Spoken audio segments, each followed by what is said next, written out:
और संसार में कोई भी कार्य बिना कर्ता के होना संभव नहीं। तो नैयायिकों के मत में, नैयायिकों के पक्ष में जो जो कार्य है वो किसी न किसी कर्ता के द्वारा संपन्न होने वाला है, बिना कर्ता के कोई कार्य संपन्न हो नहीं सकता। तो यही अनुमान के माध्यम से प्रमाणित करते हैं कि भाई ये सागर, ये पर्वत, ये संसार, ये सूर्य चंद्रमा बनाने वाला कोई तो दुनिया में होगा। बोले जिसने ये सब बनाया है वो परमात्मा है। जिस परमात्मा सत्ता के समाश्रय से जन्म स्थिति भंगादि होते हैं वो परमात्मा हमारे ध्यान का विषय है। और जो परमात्मा इस जगत के सत पदार्थों में अन्वित है और असत पदार्थों से व्यतिरिक्त है, उस परमात्मा का हम ध्यान करते हैं। परंतु ध्यान रखना, हम जड़ प्रकृति का ध्यान नहीं करते, हम अभिज्ञ माने ज्ञानवान का ध्यान करते हैं, हम चेतन का ध्यान करते हैं। तो कहा तो क्या आप किसी जीव का ध्यान करते हैं? बोले नहीं नहीं, जीव तो पराधीन वृत्तिक है, हम स्वराट का ध्यान करते हैं। तो कहा क्या हिरण्यगर्भ ब्रह्मा का ध्यान करते हो आप?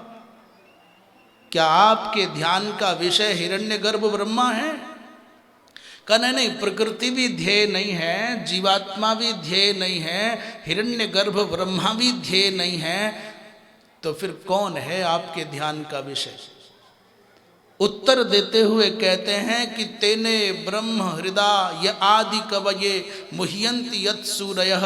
हम ब्रह्मा जी का ध्यान नहीं करते, अपितु ब्रह्मा जी के चित्त में जिन परमात्मा ने अपने मानसिक संकल्प के द्वारा वेद राशि को उद्भाषित कर दिया, ब्रह्मा जी को जो वेद ज्ञान प्रदान करने वाले हैं, उन सत्य स्वरूप परमात्मा का हम ध्यान करते हैं। वो कैसा वेद है? बोले मुह्यन्ति यत् सूरयः यस्मिन् वेदे सूरयः विद्वांसः पौराणिकाः कवयः नैयायिकाः वैयाकरणाः वेदांतिनः।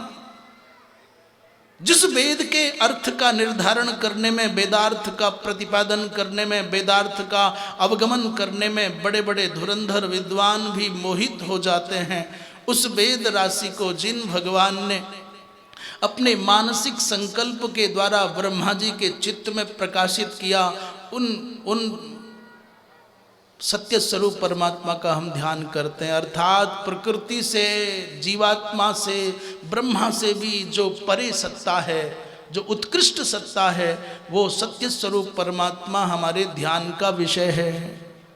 तेजो बारी मृदाम यथा विनिमयो यत्र त्रिसर्गो मृषा।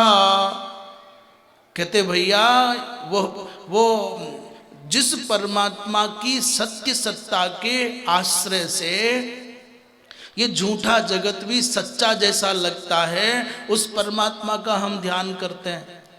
इसी बात को रामचरितमानसकार ने, बाबा तुलसीदास जी महाराज ने बड़ी सुगढ़ता से प्रतिपादित किया है। यत् सत्वात् अमृषैव भाति सकलम रज्जौ यथाहेर भ्रमः। यत् सत्वात् माने जिस परमात्मा की सत्य सत्ता के आश्रय से ये झूठा जगत भी, काल्पनिक जगत भी, मिथ्या जगत भी सच्चा जैसा लगता है।